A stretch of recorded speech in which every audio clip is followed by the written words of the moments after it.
Another ex-Giant in the news here with Isaiah Simmons. He said the Giants lit a fire. And if anybody else has the Doors and their heads and the Doors song in their head there, you're not the only one. I also do.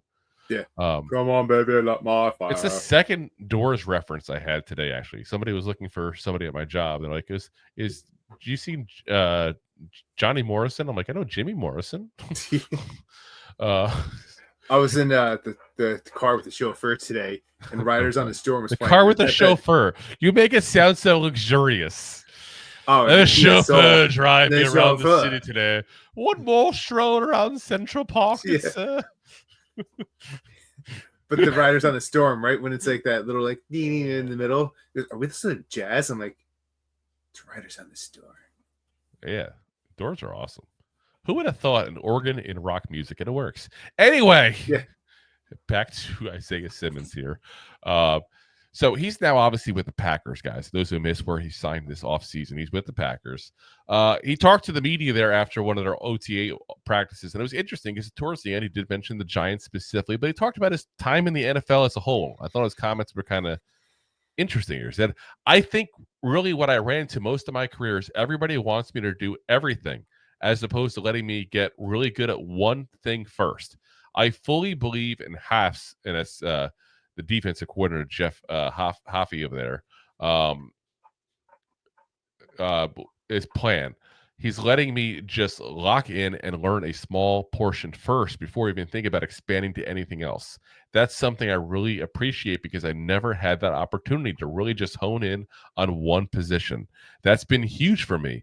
It's something that hasn't been presented to me because my versatility. I feel like it's a bit of a gift and a curse where they want you to do everything. At the end of the day, I'm still a human. Well, yes, congratulations on still being a human, Isaiah Simmons. Obviously, you are. I'm calling BS. BS. So he started off his career as a linebacker. He sucked. They moved him to safety. He sucked. They traded him. Pretty much. Like, I don't understand the fascination that some people have always had with Isaiah Simmons. I get it. He was a beast in college. Absolute beast in college. Here's why. He was strong enough in college to play linebacker and fast enough in college to play safety.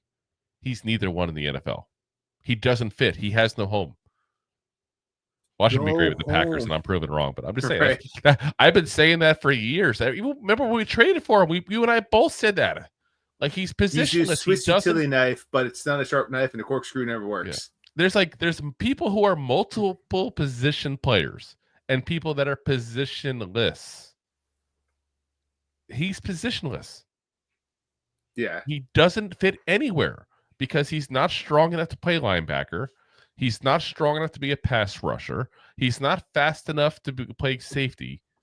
He doesn't fit anywhere. Now, he can play all those positions, and that's the versatility part where it will keep him playing in the NFL for a while because he can fit a lot of positions. That's a nice bench piece to have, but he's not good at any of them. He's adequate. Like, he's a guy you bring off the bench. Oh, there's an injury at safety. Okay, let's bring Simmons in. Oh, there's an injury over at linebacker. Okay, we can bring Simmons in. Oh, we need to send an extra rusher. We'll just throw Simmons in. Like, he fits a lot of spots off a bench. Yeah. And that's what it boils down to. But he's not a starter. He's not a great player. And like I said, I think that the NFL as a whole needs to understand that. Now, we did all say I'm actually very grateful for New York for what they did. They lit a fire under me, and I'm ready to go. That was interesting, I thought, because that's very ambiguous. Like, I don't even know what that means. They're grateful for what they did. What'd they do? Yeah. They lit a fire in me. How? Wasn't a match, obviously. Was he getting traded? Well, I mean, we didn't sign him, but I mean, remember last year, nobody signed him. We got him late, like to re-sign. Nobody wanted him. You know, I mean, it's absolutely crazy. Jay says I went on Packers message boards and nobody gave a poop that they signed him. Yes, because he's not very Good. He says also when they signed him, the Giants fans were hyped out of their mind. Yeah, when we traded for him, people thought we got the Cardinals wasted talent. Like they didn't know what to do with the kid. We got this. Wink Martindale's a genius. No, he was never good. We said that from day one. That's why we got him so cheap. He's not that good. Again, great depth piece. I like him as a depth piece on the bench. That's where he needs to be mostly, is the bench. Jason, anywhere you put him for a bit, a good OC will expose him. Very true. And then he said, I heard Simmons was pissed because he had no clue when or how he was going to play. Oh, well. Yeah, that was his big thing when he came to us. Yeah, that's been his whole career's been that way. You know, I just feel like even out of college, I was like, I don't see it.